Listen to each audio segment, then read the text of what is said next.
ہمارے چینل کو سبسکرائب کریں اور نئی اپڈیٹس کے لیے گھنٹی کے بٹن کو ضرور دبائیں۔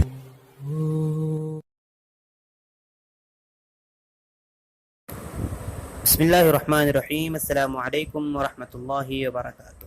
ناظرین اکرام، آپ دیکھ رہے ہیں زمزم گرافی۔ گجرات فائلز پس پردہ حقائق کا انکشاف، اس کتاب کا سلسلہ جاری ہے۔ آئیے شروع کرتے ہیں۔ 9 باب مکمل ہو چکے ہیں اور 10واں باب جاری ہے۔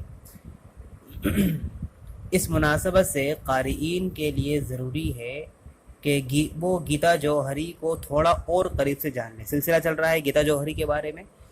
گیتا جوہری 1982 کھیپ کی گجرات کی پہلی خاتون IPS افسر تھی۔ 1990 کی دہائی سے لے کر اب تک گیتا جوہری نے اپنے کیریئر گراف میں بہت سے اتار چڑھاؤ دیکھے تھے۔ ستمبر 1992 میں جوہری نے شہرت کی دنیا میں تب چھلانگ لگائی جب اس نے مافیا ڈان عبداللطیف پر ہاتھ ڈالتے ہوئے اس کے دریاپور واقع پوپٹیا وارڈ والے اڈے پر چھاپا مارا تھا اور بندوق بردار شریف خان کو گرفتار کر لیا تھا، لیکن عبداللطیف بھاگ نکلنے میں کامیاب ہو گیا تھا۔ 2002 میں جب وہ CID کرائم کے ساتھ کام کر رہی تھی، تب اس نے سہراب الدین شیخ اور اس کی بیوی کوثر بی کے فرضی انکاؤنٹر معاملے میں جاری تحقیقات کی سربراہی کی تھی، اس کو لیڈ کیا تھا۔ یہ تحقیقات سہراب الدین کے بھائی وہاب الدین کی سپریم کورٹ میں عرضی داخل کرنے کے بعد شروع ہوئی تھی۔ اس کی مفصل اور سخت انکوائری نے اس بات کی تصدیق کرتی تھی کہ انکاؤنٹر فرضی تھا۔ انکوائری نے بہت سے پولیس افسروں کے ملوث ہونے کے بابت بھی پردہ اٹھایا تھا اور گیتا جوہری کے ذریعے یکجا کیے گئے ثبوتوں کی بنیاد پر 13 پولیس افسروں کو گرفتار کیا گیا تھا، جن میں متنازع DIG DG بنجارا، SP راج کمار پانڈیان اور دنیش MN بھی شامل تھے۔ یہ گرفتاریاں DGIG پولیس رنجیش رائے کے ذریعے عمل میں آئی تھی، جو رسمی طور پر تحقیقات کے انچارج تھے۔ جلد ہی رنجیش رائے کو تحقیقات چھوڑ دینے کا حکم دے دیا گیا اور اس کی جگہ جوہری کو دوبارہ شامل کیا گیا، لیکن روانگی سے قبل رائے نے ان CD کو اپنے اعلیٰ افسران کے حوالے کر دیا تھا، جن میں 3 ملزمین کے فون کال سے متعلق ریکارڈ موجود تھے۔ جوہری نے اپنے اعلیٰ افسروں کے ساتھ بڑا تماشا کیا۔ اس کے بعد ہی اسے مطالبہ کیا گیا کہ وہ سیدھا سپریم کورٹ کو رپورٹ کرے۔ البتہ سیشن کورٹ کے سامنے کیس متعلق جو چارج شیٹ اس نے داخل کی ہے، اس کی بڑی تنقید ہوئی۔ سپریم کورٹ نے یہ حکم دے دیا کہ معاملے کو CBI کے حوالے کر دیا جائے، کیونکہ جوہری کے ذریعے معاملے کی دیکھ ریکھ میں خامیاں پائی گئی ہے۔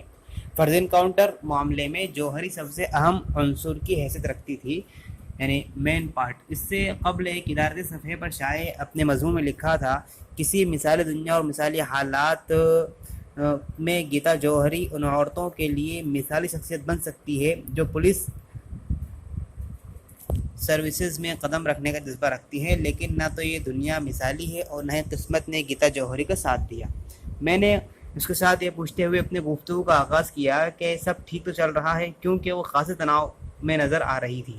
جواب: پچھلے چند مہینوں سے مشکل دور سے گزر رہی ہوں، بہت برے حالات چل رہے ہیں۔ سوال: جب ان تنازعات کا سلسلہ شروع ہوا، یعنی اختلافات کا سلسلہ شروع ہوا، تو آپ نے ان باتوں کی توقع کی تھی یا آپ نے اس کا ایکسپیکٹ کیا تھا؟ جواب: بعض اوقات آپ کو ایسی چیزوں کی امید نہیں ہوتی ہے، میں بھی توقع نہیں کر رہی تھی، کوئی وجہ نہیں تھی ایسی توقع کرنے کی، خاص طور پر جب آپ اچھا کام کر رہے ہیں تو آپ کسی سے یہ امید نہیں کرتے کہ وہ کوئی غلطی نکالے گا، لیکن چیزیں کئی بار بعض وجوہات کی بنا پر بگڑ جاتی ہیں اور کئی بار ان کی نوعیت سیاسی ہو جاتی ہے، یعنی پھر وہ ان کا راجنیتی کرن ہو جاتا ہے۔ سوال: آپ کا معاملہ سیاسی زیادہ تھا؟